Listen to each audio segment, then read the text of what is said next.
The Talk Station presents Faith Matters, a look at contemporary stories and issues from a faith perspective. While this is a pre-recorded show, we are interested in your ideas, comments, and questions, and we urge you to email them to faithmatters@thetalkstation.com. Give me faith, trust what you say, that you're good and your love is great. I'm broken inside, I give you my life.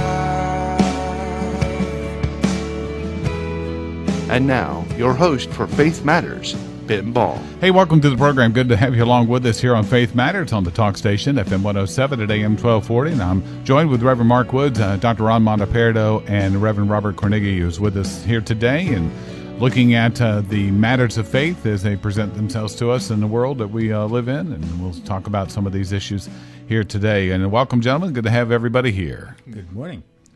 All right. To be here. And as we get started here today, interesting confluence of dates here today. Last Thursday apparently was the annual Religious Freedom Day.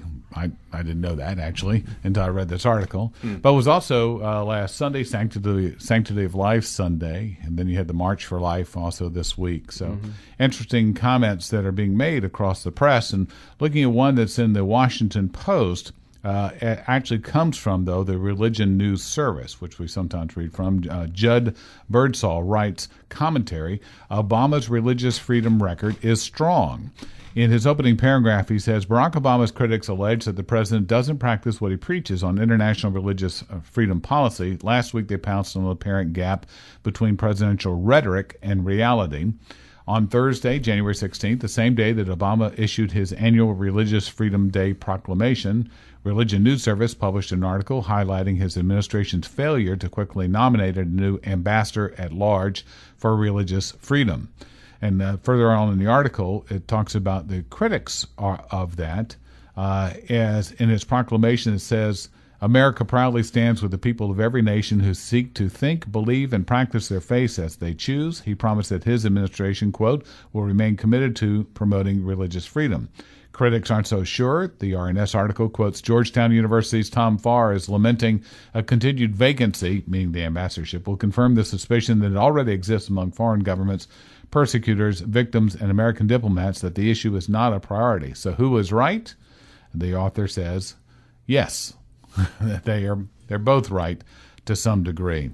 Ron, you have experience in foreign diplomacy. I wasn't even aware that we had an ambassador for religious freedom. Has this been around? Is this that you're aware of for some time? Beginning in the late 1970s, early 1980s, actually it was in the mid-70s, there began a drive in the State Department, well, in government generally, to broaden the scope of, broaden the definition of diplomacy to include a wide number of what we would call people-to-people contacts. And that theme, or that idea, has been present in Washington for, I guess, about 40 years now. Different presidents and different administrations choose to give it different emphasis. Right. And it's because it is not specifically within the mainstream of, quote, diplomacy, unquote. It's often regarded with, a lot of people don't understand what it's all about. And so it tends to be below the horizon. It tends not to get a lot of publicity, not a lot of notice. I would say that in this particular case, it's unfortunate. I mean, it shouldn't take so long to nominate an ambassador. But looking back on the last 30 years, it takes forever to nominate anybody, irrespective of what the job is. Yes. So I wouldn't take the delay as an example, as an indicator of the administration's sincerity, either for or lack of sincerity on the whole matter. It's just a fact. It's just a political fact of life. But where do we look at in the past years now, and now halfway through second administration of the President Obama, as far as his emphasis on religious freedom? We do see the article quotes Secretary of State John Kerry saying that I say to my fellow State Department employees, all of them, wherever you are, I want to reinforce a simple message. I want you to go out and engage religious leaders and faith-based communities in our day-to-day work. Robert, is the political side of this, that engagement, that sort of idea of being part of public policy, is that the same as an idea of supporting religious freedom, or is it simply just basically a means to an end? Yeah, it's a way, like the author of that article, I'd say yes. It's both. Mm-hmm. There are obviously political. When you look at a country as just our national identity is very religious, depending on whatever that religious perspective is. But there's a lot of religious people in the United States. It's 70-80% that claim to have some belief in God, and so as a function of foreign relations, we're involved in a lot of different areas. Economically, politically, educationally, socially.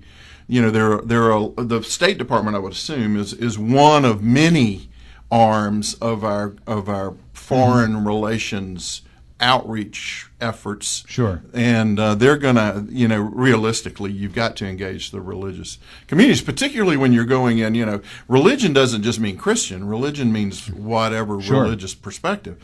So, this Islamic, there's been a real push within this administration to further develop relationships, sort of nominal relationships within the Islamic states or communities or whatever it is. So we have seen a concerted effort towards that, and that would fall under that umbrella of religious relations, religious freedoms, that kind of thing.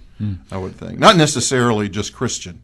I think the fact that the person answers yes in this kind of shows our own confusion with what religious freedom is. I think most of the time the argument, most people aren't going to say, no, we shouldn't have religious freedom. But when we start talking about what religious freedom is, that becomes a little bit more complicated in the sense that is it that everyone's beliefs are on equal footing and all matters, in that sense. The problem with that is some of those beliefs come in contact with one another. Sure. And are contradictory. So then does religious freedom become, well, we protect... Who do we protect in this thing? The state kind of becomes the protector of, well, whose religious freedom are we? The great or where they come in conflict, who decides? Who decides? And a perfect example of this would be we talked about it a few weeks ago about the bishops saying that healthcare reform and providing contraception to in Catholic hospitals, or even private employers, and that's right. I mean, and on one hand, that's a religious freedom for some people. On the other hand, it is not a religious freedom thing. So I think sometimes this person, by answering yes to both questions, kind of suggests we're not really sure what we mean by religious freedom. Well, I mean, Alistair McIntyre, you might be able to say would come to this question and say, well, which religion freedom? You know what I mean? Whose religious freedom? I think that's maybe more of an appropriate question than. Well, let me go back again, just Ron, from the political stage. Again, as you said, every administration decides what kind of emphasis they're going to give on this. Is this something that we need to be more concrete on, or is this, from a political aspect, is an administration free to decide what religious freedom is? There are different questions. There are different levels of analysis for all of this. On the one hand, it's very good for the United States, and I think we're all proud that the United States does stand for religious freedom. And that's one level, and that's why you have an ambassador. As I think it says in the article, the ambassador is the public face of America's stand and position on the issue of religious freedom. Then there's another level of analysis. Okay, if you're a State Department functionary sitting in an embassy someplace, and it's your job to report on the state of the country in which you are operating, and you want to make an assessment of different religious groups, particularly if they have some political agendas or relevance. And this gets to Mark's point. And so you take it that way. And so what do you have? You have a general orientation expressed at the level of ambassador, but then you have a bunch of very specific judgments and so on, and we can't confuse the two. So what I'm saying here is that, yes, religious freedom is he's very cynical about it. It is an important arrow in the quiver of arrows that we have for the conduct of foreign policy. The ambassadorship is one of those arrows, and there are a bunch of other arrows that we can also use. There's millions of things, many things that we don't even think about. How often do Catholics and Protestants get together to talk about ecumenical issues? Right. Or Jews and Christians get together. And the State Department, our government is deeply involved in a supportive way, and sometimes may even finance these kinds of things. The article suggests that the real job of the ambassador, and you can correct me if I'm wrong, is to, it says towards the end, to protect the rights of people who suffer around the world on account of their faith. And that seems to be the role of the ambassador, is to put it just in other words, to get people not to kill each other Over their faith. Yeah. Which we do have a significant history of doing those kinds of things. So maybe that's a way to get at religious freedom. Well, as we continue this discussion here, too, I think I want to look at what we have talked about a little bit before about whether you can put religious freedom in the box of freedom to worship, or where does that conflict with the free expression of religion, too. And I think it speaks some to Mark's idea of those conflicts that come up as well. As we continue on Faith Matters on the talk station, FM 107 and AM 1240.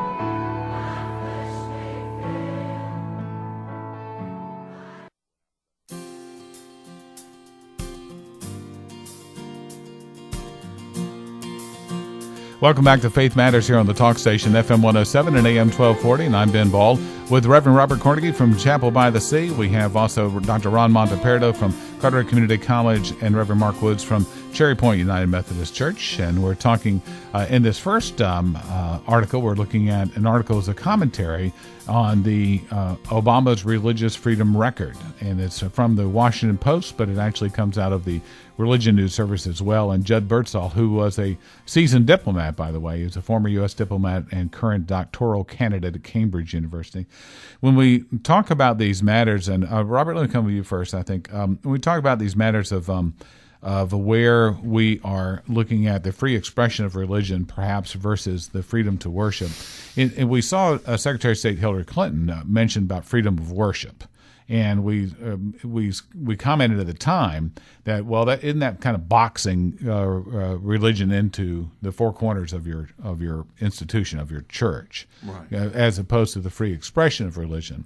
It kind of been thinking about this and reading about this, though from a diplomatic standpoint, I can see that's kind of a neat, not a bad way to go. I mean, it's sort of an easy way to define it without stepping on too many toes, except for back here in the States. Yeah, I think there's always a category mistake that's easily made in these kind of things, because in governmental affairs and political processes, there's always this sense of compromise and negotiation. Right. And so you can do that in areas, for instance, economics, education, lots of different areas that governments have. Different governments will have relationship with each other, and they'll go through these processes and do all that. But when it comes to religion, that is not.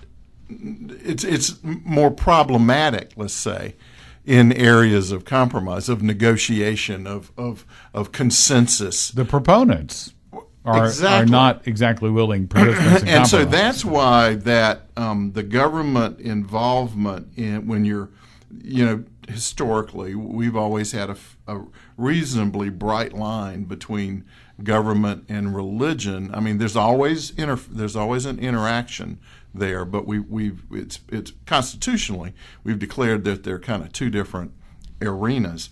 And but what we're seeing as you go into other theocratic nations, an Islamic nation, there is no bright line between the political and the theological. I mean, they're conflated. They're all together, and so it's us going into an Islamic country, for example, just to state that as an illustration, we're coming with a different worldview than they have. So those negotiations, I can understand why the State Department says we have to do this, because it's such a huge part of their political reality on that side. Whereas more democratic nations, more Western nations, let's put it that way, Judeo-Christian, if you will, where we've kind of teased those two apart, it creates a real challenge. It's one thing to say that we have to do this, another thing to say, how do we do this? Exactly. And the expectations of what we can do, what we can accomplish, I think. And Ron, in a diplomatic circle, I mean, isn't one of the political quicksands, I would think, here would be that that so often America is viewed, it seems to be viewed by other countries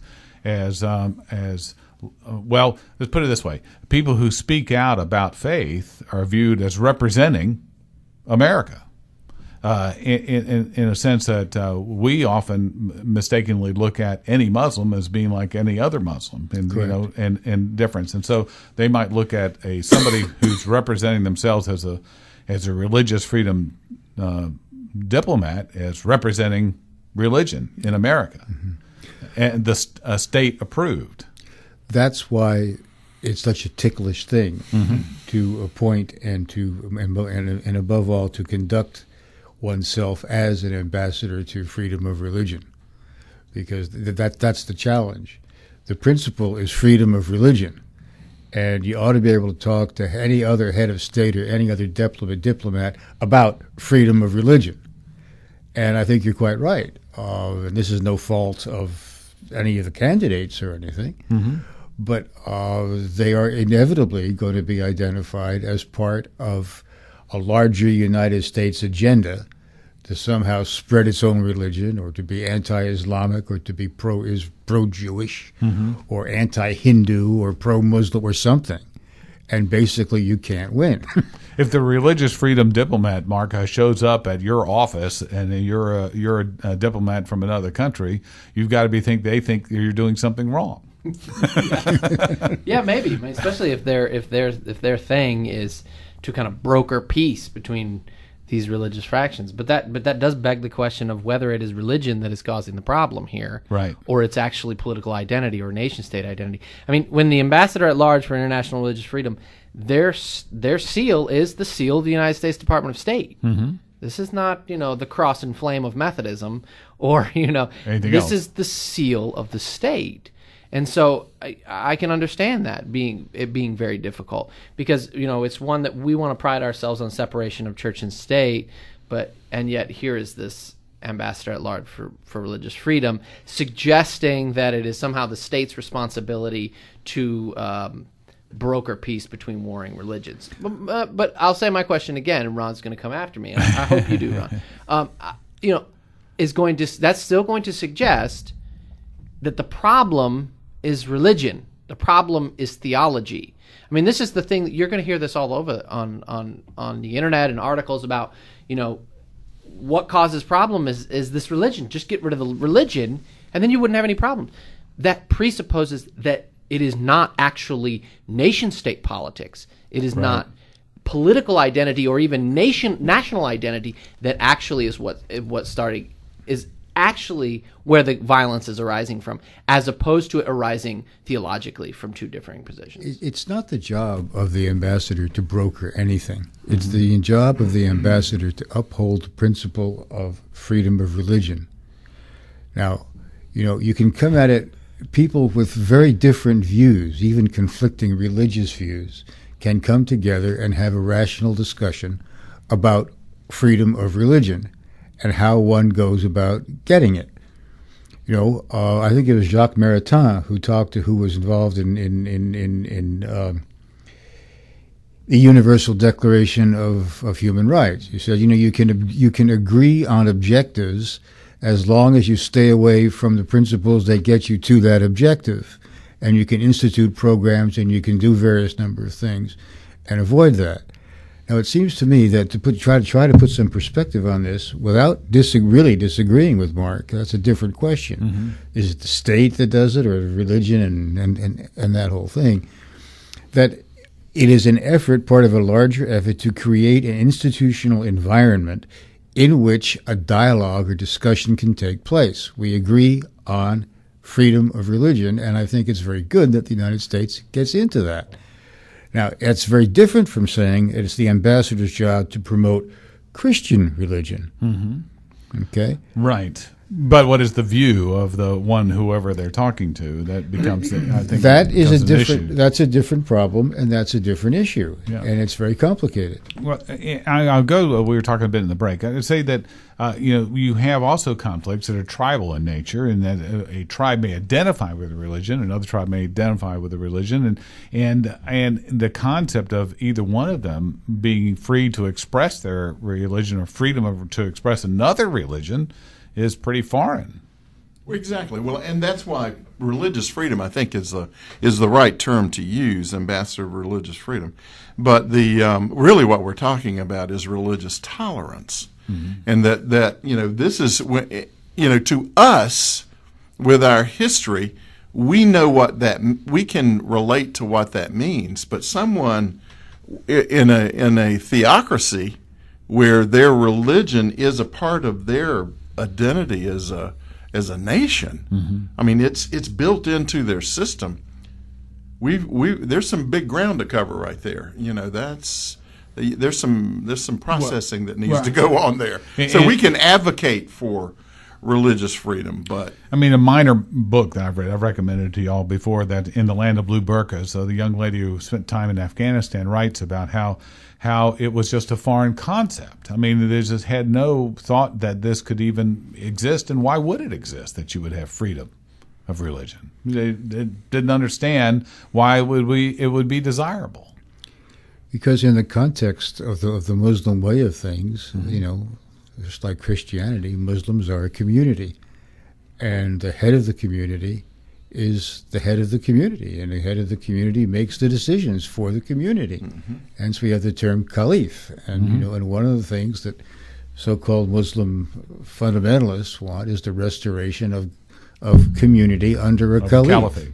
the caliphate. Okay, so you do that. Now, that doesn't mean you still can't have a question, a dialogue or a discussion with a caliph, who believes all that about religious freedom. Doesn't mean you can't do that. And there's an argument can be made that many of the caliphs had a system that was quite tolerant of other religions. Put them in an inferior position, of course, but they didn't kill them. They were able to practice their religion and so on and so forth. You can have that discussion, and part of having it, what you need for that discussion, is someone who can speak with authority on behalf of government, in this case, the United States, about the larger principle of religious freedom. And Mark is shaking his head. Well, we'll come back and answer that, but we'll also come back and respond to that, but also transit to an American politician who is having some strife over some statements made about religious freedom too. We'll have that coming up in a moment. I don't know. I just.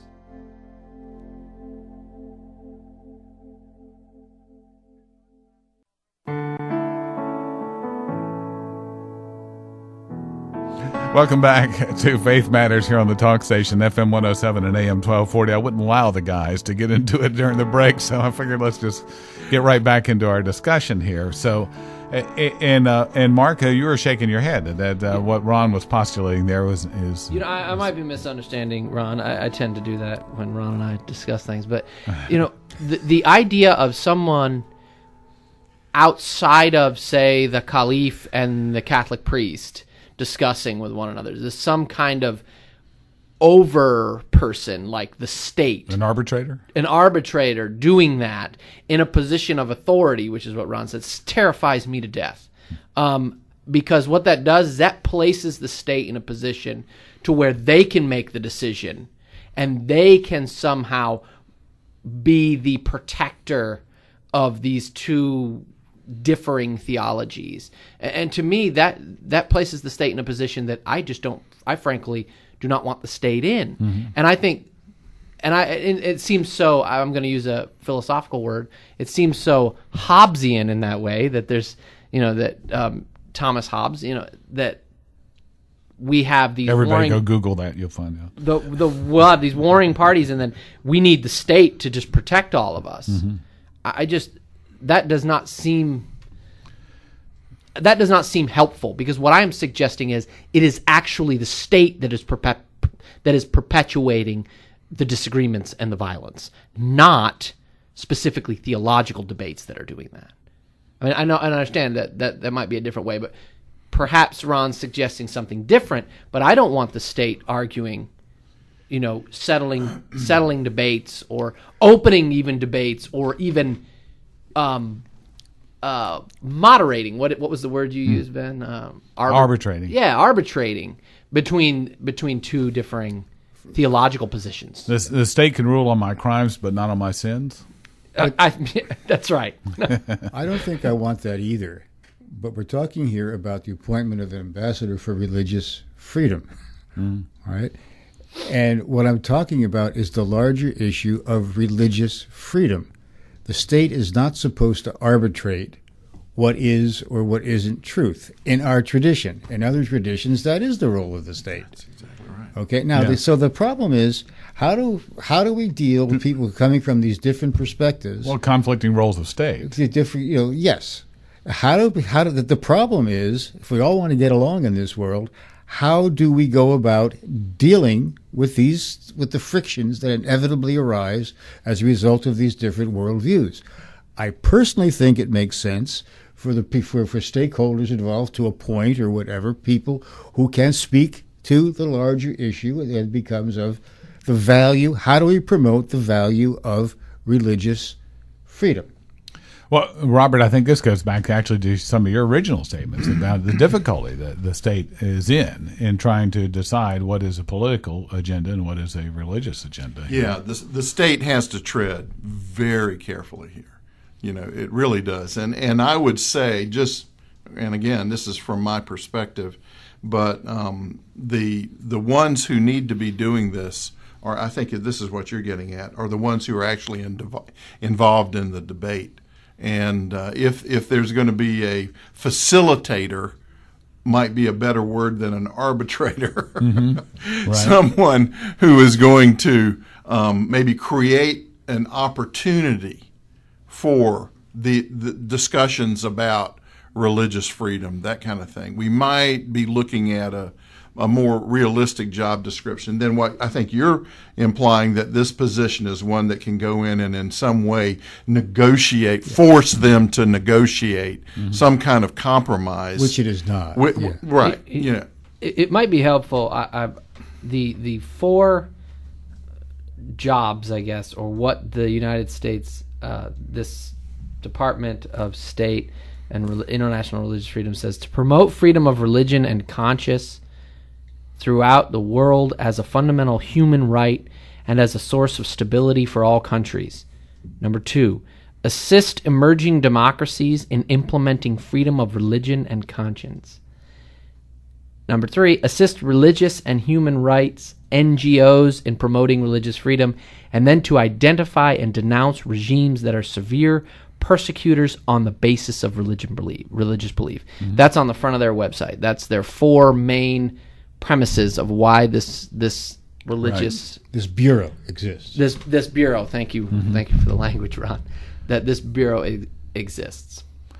Okay, well, still, I think as you come to that, we kind of conclude this subject here. I think you are often then faced, as you said, a very ticklish situation, very difficult to tread. Where are you going to go with that? In promoting religious freedom on one hand, yet respecting somebody who doesn't want to promote religious freedom, respecting their position on that as well. So I think that's a difficult role. But as you, well, I forgot who said now, but it really is representing our ideal, not necessarily their ideal. Is that fair to say? I think that is. That's fair to say. Yeah, and it's interesting that they make a statement. The author makes a statement in the article that some of the candidates to fill this position have previous diplomatic experience, seasoned diplomats. Previous State Department experience is a major asset for any would-be ambassador to this position. To be effective. To be effective, must navigate the Byzantine maze of executive branch bureaucracy. Yeah, right. Well, which is another perspective on this position. It's not just that outlooking; it's the inlooking within the bureaucratic system to keep religious freedom in the formula, if you will, in the calculus. Of what's going on. Well, Ron, isn't that always been the role of a diplomat in some fashion? Is that you're presenting a face of America while you're trying to hold the face at bay? And also, it's probably worth noting, though I'll get some criticism for this, is that if you were to make a list of important bureaus and divisions within the United States Department of State, this would be down at the very, very, say, among the lower levels. They have a basement office. That's basically, yeah. And I think that's what that's implying, That's is you better have a diplomat in there. Yeah, that's right. That knows that game. Yeah, who knows that? Okay.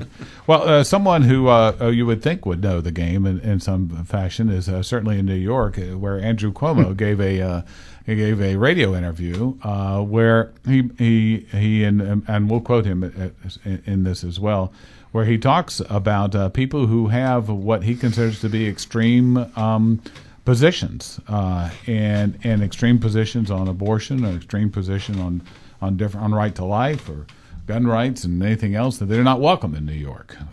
And you've seen the reaction. The one reaction that I sent around to you guys from the National Review Online from the Corner talk about this religious freedom problem. I also look at a USA Today article where it talks a little bit about what Governor Cuomo said in this interview, where he said, who are they? Are they extreme conservatives who are right to life, pro-assault weapon, anti-gay? Is that who they are? Because if that is who they are, then they are the extreme conservatives, and they have no place in the state of New York, because that is not who New Yorkers are.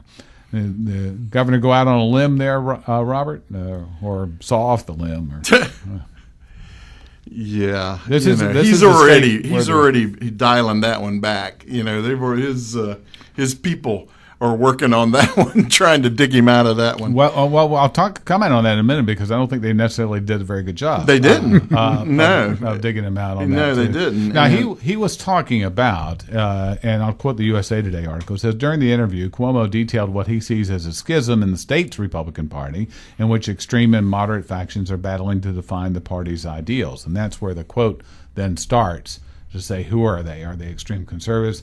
They have no place in the state of New York. Is this when somebody takes a pro-life position, should they be labeled that way, as taking an extreme position? Mark, talk to you. I mean, probably the one who least likes to get into politics here. Yeah, I think that's right. But I mean, to a certain extent, I mean, some of Christian theological concepts are extreme. Yeah, we say they're radical. They're radical. We might not use the language of extreme, but I'm more comfortable with that than this article is, as being that some of the things that we say are extreme. I mean, some of the things that Christ says are extreme. We try to make them not as extreme. Turn the other cheek, or sell all that you have and give it to the poor, or something like this. We have ways of interpreting those so that they don't sound as extreme.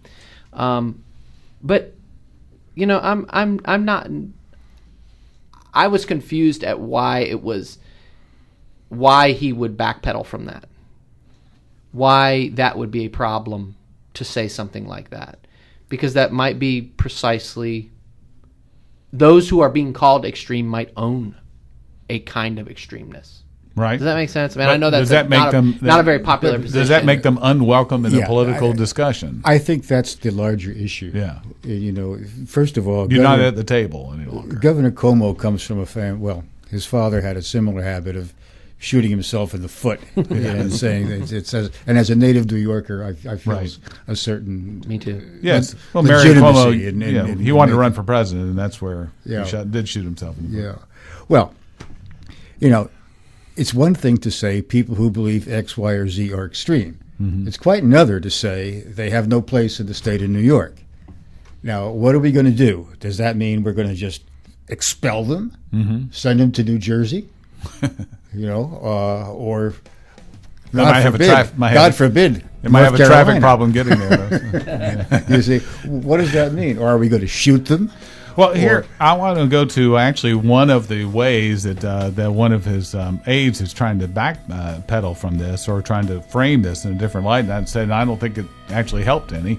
We'll talk about that in a moment here on Faith Matters on the Talk Station, FM 107 and AM 1240. Your comments are welcome always by email at faithmatters@thetalkstation.com, and more to come in a moment.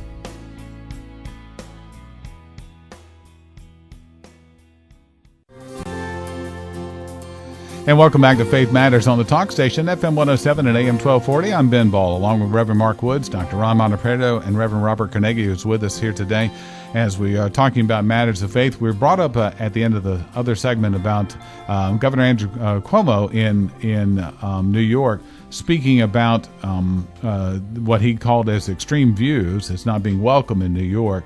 Now, one of his aides, her name is Mylan Dennerstein, said that the aides are saying that Cuomo was specifically referring to candidates for statewide office. You know, he was. Right before that, he was talking about the schism within the Republican Party. So he specifically, well, does that mean the candidates who hold extreme views have no place Exactly. in New York politics? Digging the hole deeper. Yeah, that's why I felt it was not back in the. He wasn't backpedaling very much there. Yeah, let's look at. I'm gonna. I hope I don't. Well, I'll just say, you know, I'm okay with this. Why is it a problem that if we are strong in our faith, that we would find ourselves at an extremist odd? Well, it's not that we have a problem. I know, but I'm just saying, even from the very political system itself. Right. See, we want everybody at the table. But perhaps being Christian on some level removes you from that table, because it is the table that is the problem. I know that this is very theoretical. I understand that, but we're Also all shortens our assuming the show quite a bit. legitimacy. What'd you say? Shortens our show quite a bit too. It does. It does. I understand that. You know, we're all assuming that, you know, everyone deserves a place at the table. And maybe in this kind of system it does. But perhaps there is a way in which Christianity or particular religions themselves do not fit nicely into that sort of tolerant system. All the more reason to have a table.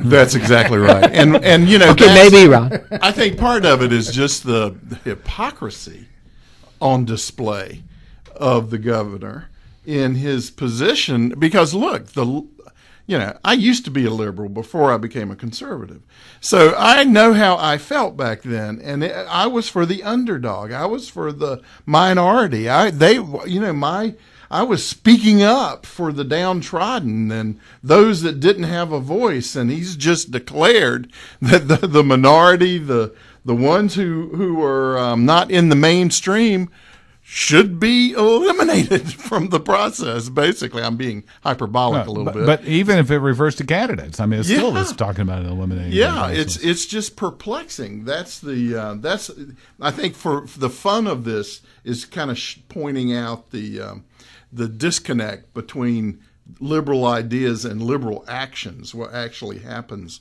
when they get on the ground on this in a political fight?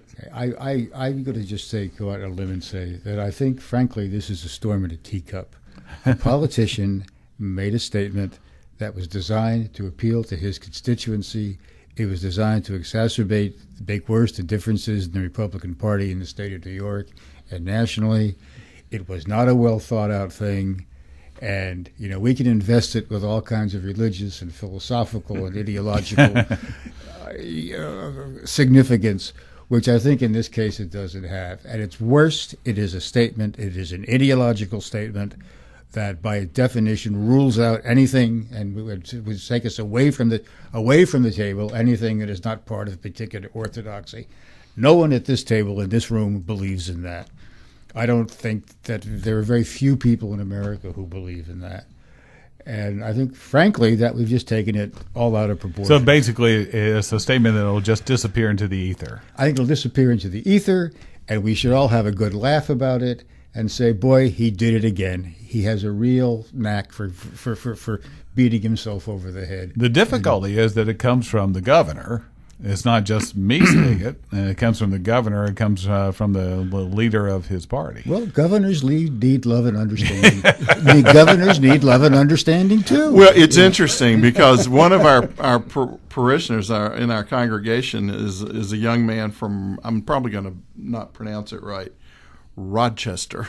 How do you say Rochester. it? Is it Rochester? Did you just say Rochester? Okay. It's not like Gloucester. You know it isn't. Okay. And I didn't know if they slurred it all together or not.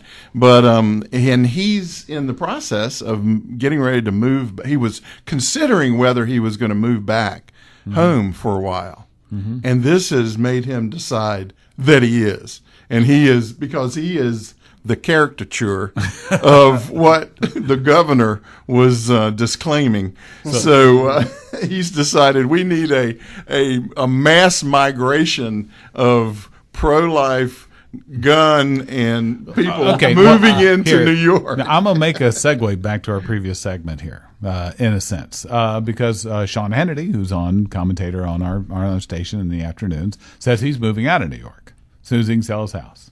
Which may take a while, but as soon as he's moving out, and it didn't say that he's had invitations to move to Texas, for example, but it didn't say. And I'll say that kind of going back to the previous statement, because Sean Hannity, when he says it, he may quote Cuomo's statements here, but then he comes back and says, "Well, the taxes are just really high," So it doesn't again.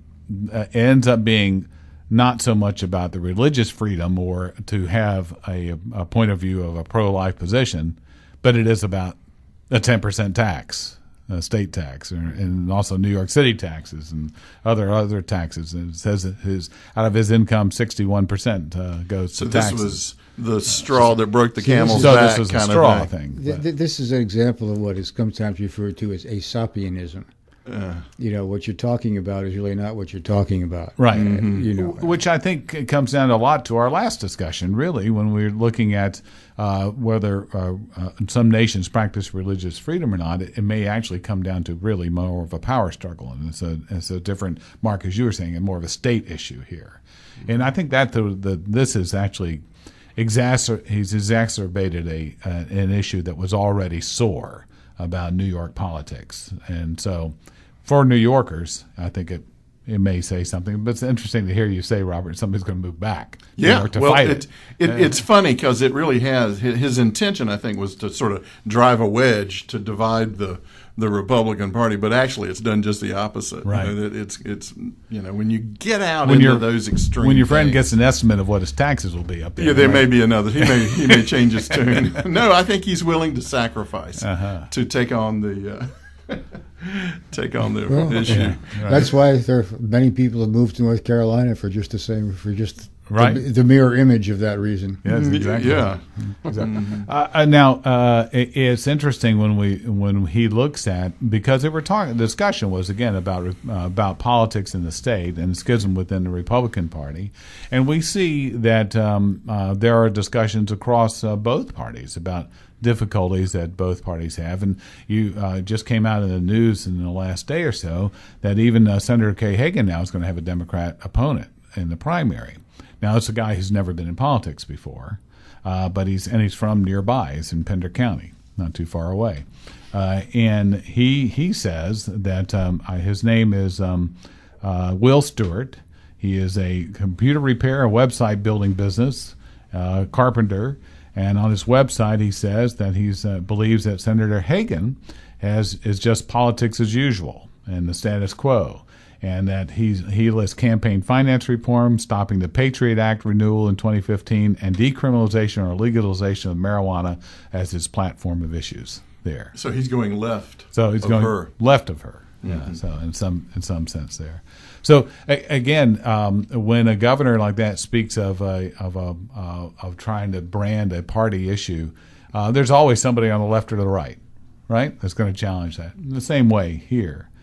So I think it's going to be interesting when we look and see whether or not issues. We just had the March for Life in Washington. Whether or not issues like that, like right to life, will have a play, or will it come down to more of guns and butter issues that we talked about some before? Will it come down to that when we get into a political arena? And I think the governor will say it's going to be much more the guns and butter issue, but we have to, I really don't like those guys who take extreme positions. Yeah. Do you think that this, Robert, I know you follow these matters of where we are with some social issues in terms of politics? Do you think it's going to make a play in this coming election?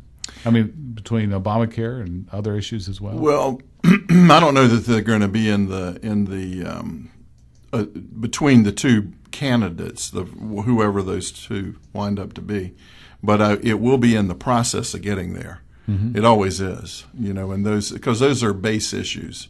So you have different subsets of your base that the women and the all these different interest groups, and so from a political point of view, you do have to kind of address these certain issues, and the media is going to force it out, because the media is not going to want to talk about, in many ways, the real issues. They like these other issues, But mm-hmm. When I say real, I mean what the country is really most concerned with right now is the economy and jobs. Let's face it. Right. So, we're going to see all these issues come onto the table now. How many actually stick? When they get thrown against the wall, or how many are invited to the table? Yeah, exactly. Right. Again, if you have comments on these issues or ideas about other programs you would like us to address, you can send us an email, faithmatters@detoxstation.com. That's faithmatters@detoxstation.com. And again, for Reverend Robert Corney, Reverend Mark Woods, and Dr. Ron Monteperdo, I'm Ben Ball. Thank you for joining us for Faith Matters. Email your comments, questions, and suggestions to faithmatters@thetalkstation.com.